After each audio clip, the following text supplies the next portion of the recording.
तो यहां विपक्ष तैयार है, इधर सत्ता पक्ष जो है अब अपने राष्ट्रीय अध्यक्ष यानी बीजेपी राष्ट्रीय अध्यक्ष चुन लिया गया है नितिन नवीन।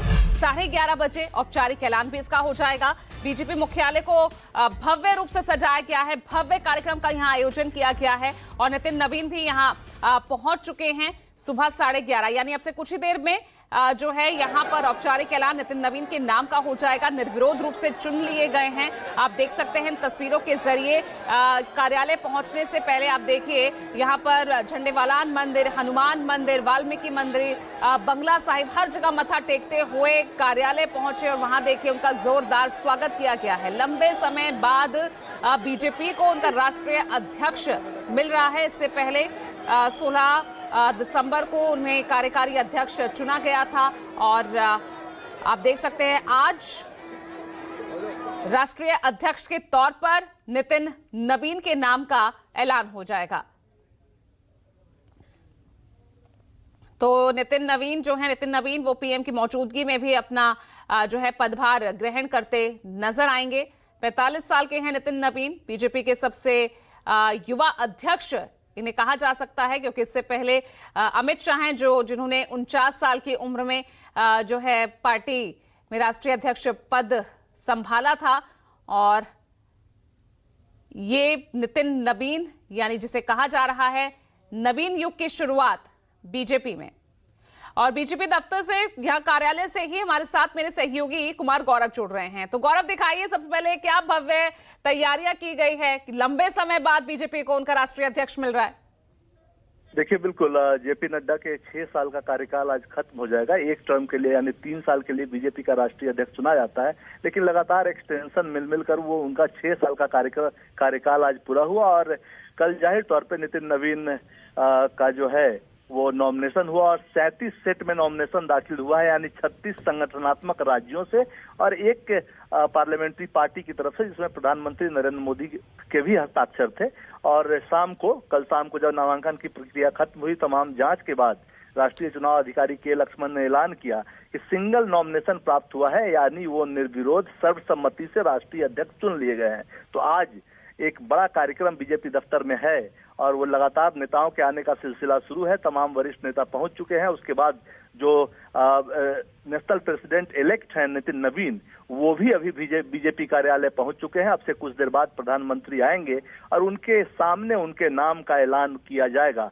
भव्य स्वागत की तैयारी है और इतना ही नहीं, उनके नाम के ऐलान होने के बाद बीजेपी में इससे पहले अभी वो दिसंबर 14 को उनको कार्यकारी अध्यक्ष बनाया गया था, तो उन्हें ग्राउंड फ्लोर पे जो राष्ट्रीय अध्यक्ष के लिए कार्यालय बना हुआ है वो दिया गया था। लेकिन आज अब वो पूर्ण रूपेण अध्यक्ष चुन लिए गए हैं। तो ऐसे में 5वें तल पे बीजेपी कार्यालय में राष्ट्रीय अध्यक्ष का कार्यालय है, राष्ट्रीय अध्यक्ष का दफ्तर है। उसमें उनको ले जाकर जेपी नड्डा बजाबता ऑफिशियली चार्ज सौंपेंगे और प्रधानमंत्री भी उस दौरान मौजूद रहेंगे।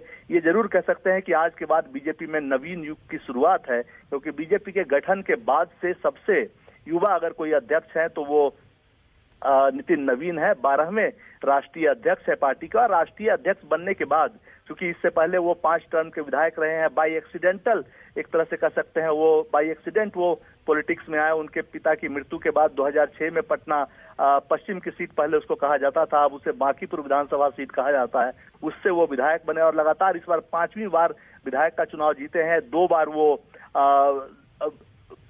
बिहार सरकार में मंत्री रह चुके हैं और उन्होंने काफी बेहतर काम किया है। संगठन में भी उनकी पकड़ है, क्योंकि 2 राज्यों के वो प्रभारी, सिक्किम के भी वो प्रभारी रह चुके हैं और छत्तीसगढ़ के सह प्रभारी वो रह चुके हैं। तो संगठन का भी उनके पास अनुभव है और सत्ता का तो है, चूंकि 5 टर्म से विधायक हैं, 2 बार मंत्री रहे हैं और उनको एलिवेट करके राष्ट्रीय अध्यक्ष बनाया गया है। आपको याद होगा पिछले साल ही प्रधानमंत्री नरेंद्र मोदी ने लाल किले से ऐलान किया था कि युवाओं को राजनीति में लाने का वक्त है, कि भारत जब 2047 में विकसित भारत बने तो उस वक्त हमारे पास नेताओं की एक लंबी फौज हो जो कि देश को लीड करने के लिए तैयार रहे, ट्रेंड रहे। तो उस लिहाज से आप देख सकते हैं कि सबसे कम उम्र के अध्यक्ष नितिन नवीन आज अपना पदभार संभालेंगे और माना ये जा रहा है उनकी जो आगे टीम होगी वो मिश्रित होगी, यानी कुछ एक्सपीरियंस लोग उसमें होंगे, पुराने नेता होंगे और 50% के आसपास युवा लोगों के हाथों में संगठन की कमान होगी। यानी सरकार में प्रधानमंत्री नरेंद्र मोदी समेत जो उनकी जो पूरी टीम है वो पूरी एक्सपीरियंस टीम है और इधर संगठन में भी एक्सपीरियंस प्लस युवा जोश के साथ अब संगठन भी काम करेगा। सामने बड़ी चुनौती है, इसमें कोई दो राय नहीं है। 5 राज्यों के विधानसभा चुनाव हैं, जिसमें पश्चिम बंगाल भी मुख्य तौर पे है, जहां बीजेपी इस बार किसी भी तरह से ममता बनर्जी के तीसरे 3 बार के सरकार को हराकर सत्ता में पहुंचना चाहती है। तो सामने एक बहुत बड़ा टास्क भी है। लेकिन हाँ, ये बात जरूर है कि जो एक बीजेपी प्रधानमंत्री की तरफ से कहा गया था कि अब युवाओं के हाथ में कमान देने का वक्त आ गया है, तो वैसी स्थिति को उस लिहाज से आज बीजेपी के लिए काफी महत्वपूर्ण दिन है और नितिन नवीन आज कार्यभार संभालेंगे।